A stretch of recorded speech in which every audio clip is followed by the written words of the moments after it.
नमस्कार दोस्तों, फिर से स्वागत है आपका अपनी पाठशाला चैनल पर। आशा करता हूं कि आप स्वस्थ होंगे, मस्त होंगे और निरंतर अपनी पढ़ाई में लगे हुए होंगे।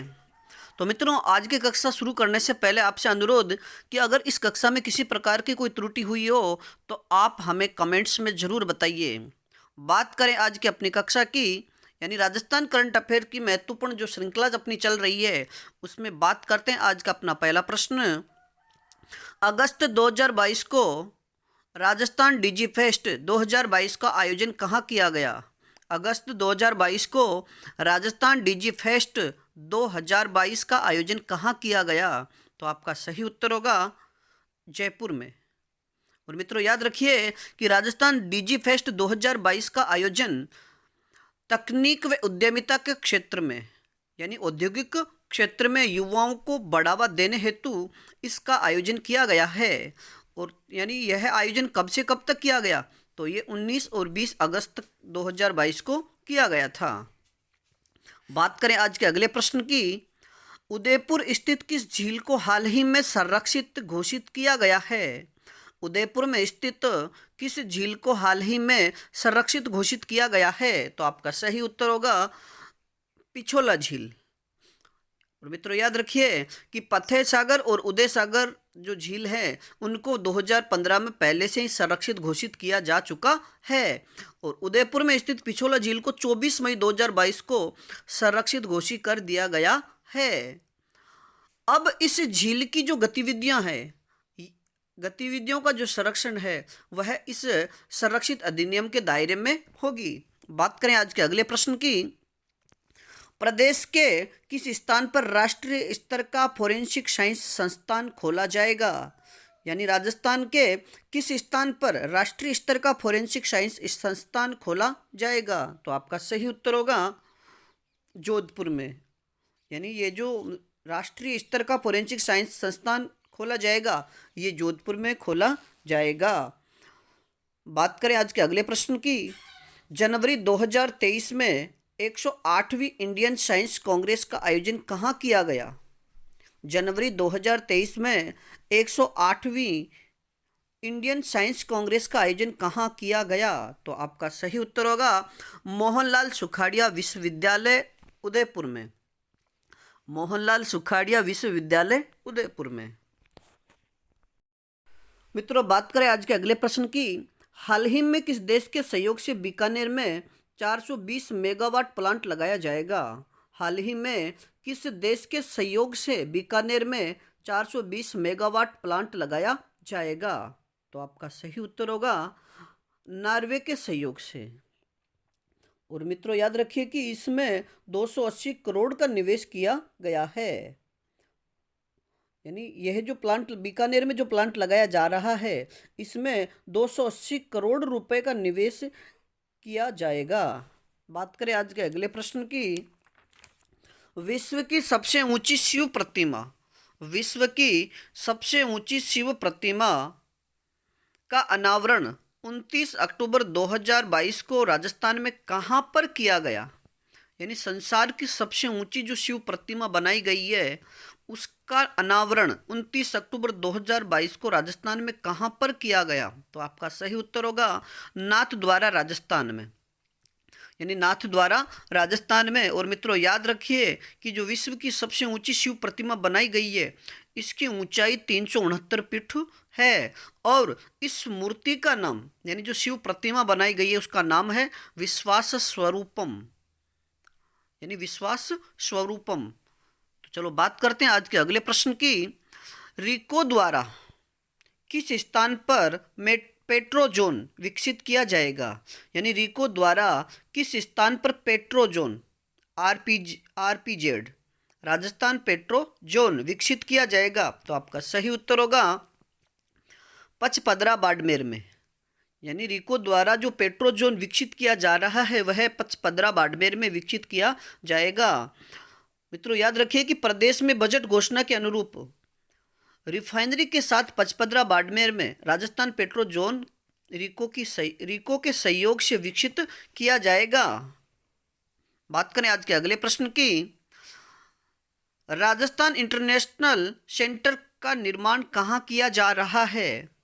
राजस्थान इंटरनेशनल सेंटर का निर्माण कहाँ किया जा रहा है? तो आपका सही उत्तर होगा झालाना संस्थानिक क्षेत्र जयपुर में, यानी झालाना संस्थानिक क्षेत्र जयपुर में। मित्रों याद रखिए कि दिल्ली के इंडिया इंटरनेशनल सेंटर की तर्ज पर राजस्थान इंटरनेशनल सेंटर की स्थापना झालाना जयपुर में की जा रही है और इस सेंटर में 750 दर्शक क्षमता का ऑडिटोरियम, 500 दर्शक क्षमता का कन्वेंशन सेंटर व 2 मिनी ऑडिटोरियम बनाए जा रहे हैं।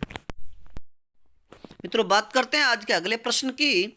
राज्य का पहला मल्टी मॉडल लॉजिस्टिक हब यानी पार्क कहाँ बनेगा? राज्य का पहला मल्टी मॉडल लॉजिस्टिक हब कहाँ बनेगा? तो आपका सही उत्तर होगा किशनगढ़ अजमेर में। मित्रों राज्य का पहला multi modal logistic park Kishangarh में बनेगा और केंद्र सरकार की ओर से सुझाए गए इस रूट पर राज्य सरकार ने किशनगढ़ को चिन्हित किया है। बात करें आज के अगले प्रश्न की। देश का पहला बाजरा अनुसंधान संस्थान प्रदेश के किस स्थान पर खुलेगा? देश का पहला बाजरा अनुसंधान संस्थान प्रदेश के किस स्थान पर खुलेगा? तो आपका सही उत्तर होगा बाड़मेर में। और मित्रों याद रखिए कि यह जो संस्थान खुलेगा यानी बाजरा अनुसंधान संस्थान जो खुलेगा ये भारतीय कृषि अनुसंधान परिषद द्वारा खोला जाएगा।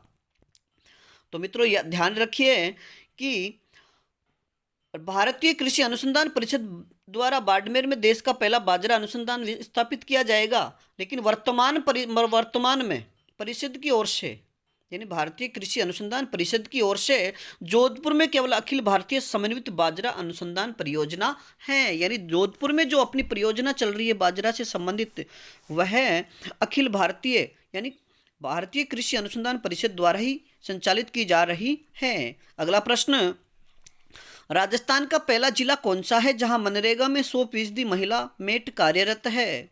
राजस्थान का पहला जिला कौन सा है जहां मनरेगा में 100% महिला मेट कार्यरत है? तो आपका सही उत्तर होगा भीलवाड़ा में।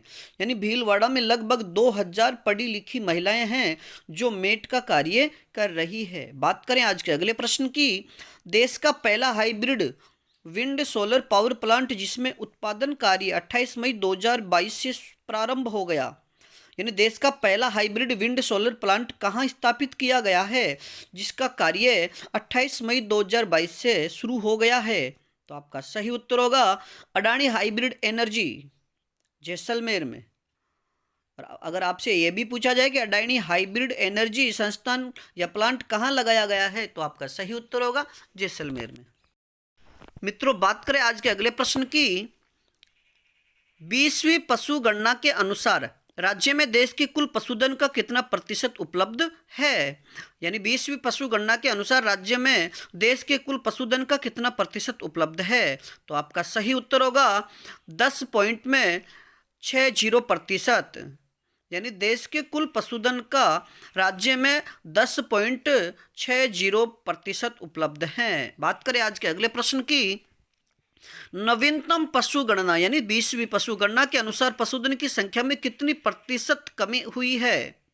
यानी नवीनतम पशु गणना के अनुसार राज्य में पशुधन की संख्या में कितनी प्रतिशत कमी आई है? तो आपका सही उत्तर होगा 1.66 यानी 1.66% की कमी आई है। बात करें आज के अगले प्रश्न की।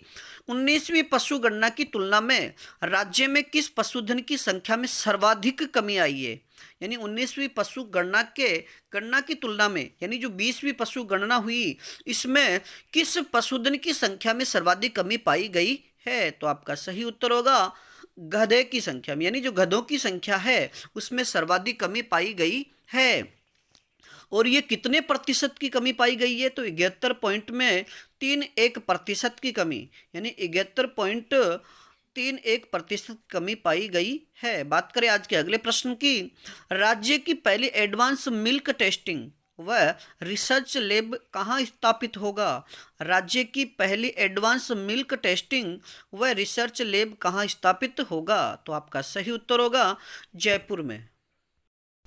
मित्रों बात करें आज के अगले प्रश्न की। तो अगला प्रश्न, राजस्थान हस्तशिल्प नीति 2022 राजस्थान हस्तशिल्प नीति 2022 का लोकार्पण कब किया गया? तो आपका सही उत्तर होगा 17 सितंबर 2022 को। 17 सितंबर 2022 को राजस्थान हस्तशिल्प नीति का लोकार्पण किया गया। और मित्रों याद रखिए कि राजस्थान हस्तशिल्प नीति 2022 का लोकार्पण किसके द्वारा किया गया? तो आपका सही उत्तर होगा उद्योग एवं वाणिज्य मंत्री श्री शकुंतला रावत द्वारा। और वर्तमान में अगर आपसे पूछा जाए कि वर्तमान में उद्योग व वाणिज्य मंत्री कौन है, तो आपका सही उत्तर होगा शकुंतला रावत। बात करें आज के अगले प्रश्न की। मनरेगा अधिनियम के अंतर्गत यानी महात्मा गांधी राष्ट्रीय ग्रामीण रोजगार गारंटी अधिनियम के अंतर्गत राजस्थान में मेट की मजदूरी दर प्रति दिवस है, यानी महात्मा जो मनरेगा अधिनियम है इसके अंतर्गत राजस्थान में जो मेट है उसकी प्रतिदिन की मजदूरी क्या है? तो आपका सही उत्तर होगा 240 रुपये प्रति दिवस।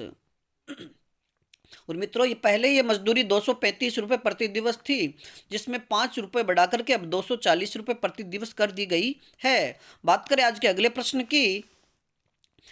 इंदिरा गांधी शहरी रोजगार गारंटी योजना का शुभारंभ कब किया गया? इंदिरा गांधी शहरी रोजगार गारंटी योजना का शुभारंभ कब किया गया? तो आपका सही उत्तर होगा 9 सितंबर 2022 को। मित्रों गांव में चल रही मनरेगा योजना की तर्ज पर शहरों में इंदिरा गांधी शहरी रोजगार गारंटी योजना का शुभारंभ 9 सितंबर 2022 से हुआ। और इस योजना के माध्यम से 213 शहरी निकायों में निवास कर रहे परिवारों को उनकी मांगे जाने पर वर्ष में 100 दिन का रोजगार उपलब्ध करवाया जाएगा। बात करें आज के अगले प्रश्न की। 19 सितंबर 2021 को शुरू की गई जागृति बैक टू वर्क योजना, जागृति बैक टू वर्क योजना किससे संबंधित है? मित्रों यानी 19 सितंबर 2021 को जो योजना शुरू की गई जिसका नाम है जागृति बैक टू वर्क योजना, ये किससे संबंधित है? तो आपका सही उत्तर होगा महिलाओं को पुनः जॉब पर लौटाना, यानी शादी के बाद घर परिवार संभालने व अन्य किसी कारणों से नौकरी छोड़ने वाली महिलाओं को फिर से जॉब पर लौटाने हेतु जागृति बैक टू वर्क योजना शुरू की गई है। मित्रों बात करें आज के अगले प्रश्न की। वर्ष 2021-22 के दौरान राजस्थान के अर्थव्यवस्था का आकार कितना रहा?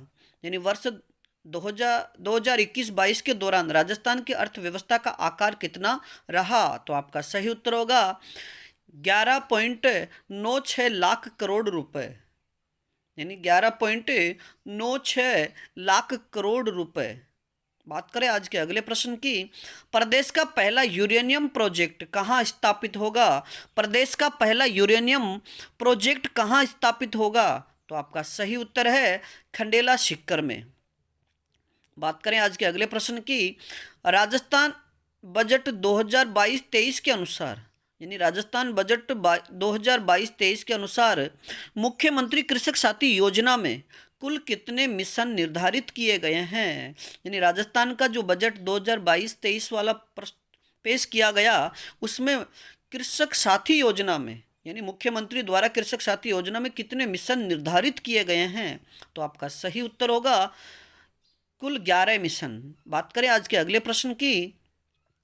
किस जिले में मिनी एग्रो पार्क बनाने की घोषणा की गई है? यानी राजस्थान के किस जिले में मिनी एग्रो पार्क बनाने की घोषणा की गई है? तो आपका सही उत्तर होगा टोंक जिले में।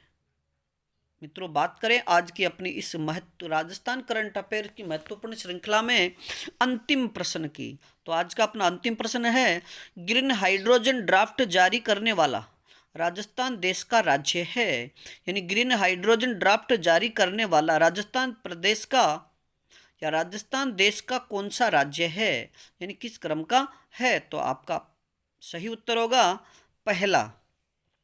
मित्रों राजस्थान करंट अफेयर्स की इस महत्वपूर्ण श्रृंखला में आज के लिए इतना ही। बाकी फिर मिलेंगे अगली कक्षा में। तब तक के लिए आप अपनी पढ़ाई में लगे रहिए। और अगर इस कक्षा में किसी प्रकार की कोई त्रुटि हो तो उसे हमें कमेंट्स में बताइए और हमारे चैनल को सब्सक्राइब करके अधिक से अधिक अपने मित्रों तक पहुंचाइए।